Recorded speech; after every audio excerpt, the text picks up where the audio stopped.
Look what I found. A bird killer. I don't think it's tame. I think it's a little bit feral. Let's see if we approach it. Yeah. So, something awful happened to me. I was going to the park where I found a nice place to do recordings. And what ends up happening is that there are people there. And it makes me kind of shy. I really don't like recording myself in public because I was raised with the mentality that you shouldn't speak foreign languages next to other people. So speaking English in Romania is kind of weird, for me at least. You know, it's considered rude. I'm pretty sure like other people wouldn't have a problem with it. It's just like I was born not to do it. Like if you're among Romanians, you should speak Romanian. If you're among people that are foreign, speak their language. That's how I was raised. That's how I grew up. Anyway, the purpose of this video, I saw something really shocking, and it made me think a little bit. There was this very interesting, how should we call it? I don't think it's a study, but it was a scientist making this proposition that we should have morality pills for people to get people more compliant. And man, like this really got me thinking, like a lot of authoritarians would like that, wouldn't they? Like if they had the technology to do it, they would.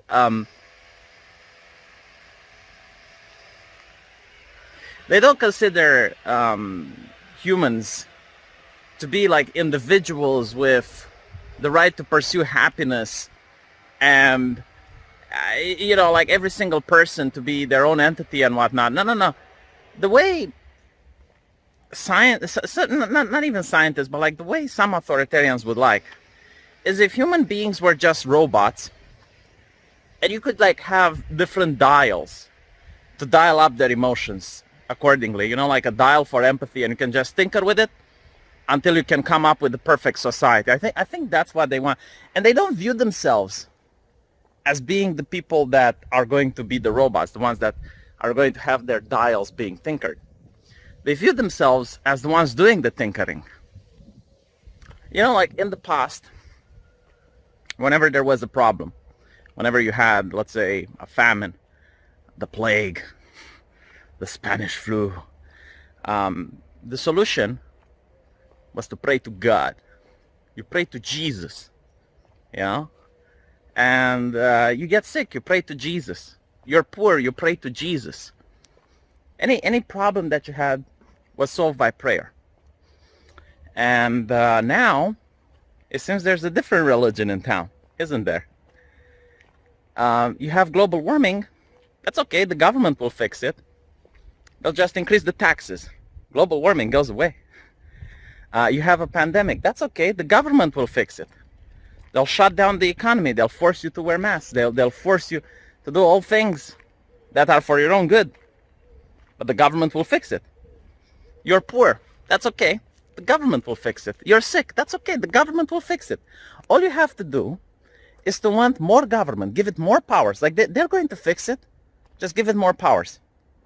Here in Europe, it's a little bit different. Here in Europe, it's like the European Union will fix it. So just have your nation give more sovereignty to the EU. Give more of their power. Like listen to Guy Verhofstadt. He says it like it is. He's a man of the people. He says exactly what he's thinking about. Anyway, so back in the day it was the magic man in the sky that would fix all the problems. But today it's the government. The government will fix every single problem. And what I like reading the article, and I think I'm going to read it on my live stream. It's very interesting because it talks about how the scientist in question considers giving a pill to people in order to raise their empathy, in order to get more people to wear masks. So what I find interesting is that initially he assumes that the reason people don't wear masks is because of a lack of empathy, which gets me to believe that he never even considered speaking with the people who don't wear the masks and asking them, why don't you wear it? Like that is, the biggest, most interesting thing, the disconnect between the people that want to make these decisions for everyone and the actual people on the ground. Like, I'll just show you a picture why I think most people don't wear masks in the United States. Make of that what you will. But like maybe that would have something to do with it. Like maybe when the leader, like maybe the problem is not with the people. Maybe the problem is with the leadership. Did you ever think about that? Did you ever consider that maybe the problem is with the people in power? I mean, if they were to lead by example, if they were to do what they expect other people to do, then maybe none of this would be a problem. So for example, when in Canada, Justin Trudeau tells people that they have to be inventive this Easter and spend Easter on Skype and Google Hangouts and, you know, like social distance. And immediately after the speech, he goes to visit his family, traveling several kilometers with his entire security detail. And people see that. Yeah, I mean, do you think people are going to listen to him, or they're going to call him a hypocrite and then people are going to do whatever they want? Why don't the people in the leadership get punished? Like, I think it was in New York where the governor, you know, he was really upset about this Jewish funeral. Like this really upset him, you know, a Jewish funeral. Oh my God, horrible. How dare they bury their dead? So he goes there and shuts it down. And then has this like really weird post about rounding up the Jews. I don't think it went well. I you know, like, again, like I'm in Romania, we don't speak like that here, but I think even in America, it doesn't go well when you talk like that, right? So then he is caught by reporters going in the park, not social distancing, right? But like all these people would love if there was a pill to just get people more compliant, wouldn't they? And you know, like this scientist guy, the one that makes this proposition, like actually looks into different hormones during the article. And he's like, it kind of has some side effects. You know, I don't like it. But like, at no point does he say he doesn't like it because it's unethical. Like, he doesn't have a problem with it. The only problem he's got, like, the technology is not quite there yet. Like, that is the only impediment and the only hurdle, the only obstacle. It's like, well, if only technology was there, we would do it. And I posted this on my Twitter. And there were a lot of people with black flags, with pronouns in their bios, seeing nothing wrong with this. Like for them, this was no problem. Like, no, it's absolutely fine. I mean, it's for the greater good, right? It's for the good of the community. I mean, I guess like back in the day, there used to be some barriers. It's like, yeah, you know, the good of the community is important, but like at what cost? You know, like the good of the community wasn't the greatest good. Because I suppose, you know, like if you take the majority of people and you lock them up in maximum security prisons, yeah, I mean, that's going to stop the spread of the disease, won't it? You know, it's the greater good. Like, the greater good can sometimes come with costs that are unacceptable.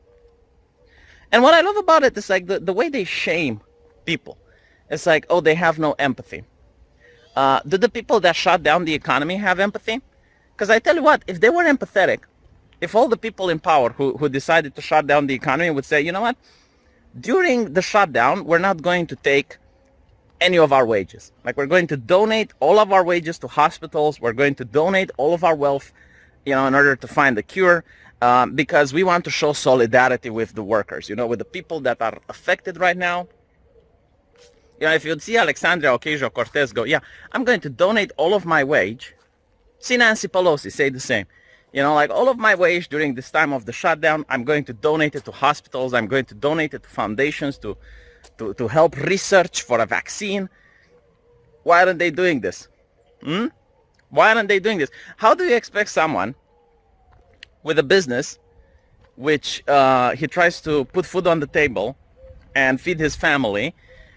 Look at a leader, a political leader, who is gorging themselves on taxpayer money. Like, he still needs to pay the taxes, right? And the political leader gorges themselves on the taxpayer money while closing and shutting down businesses. Very interesting. Yeah. Talking about empathy. I love talking about empathy. Yeah. Anyway, Right. Let me know what you think, and I will see you guys in the next video.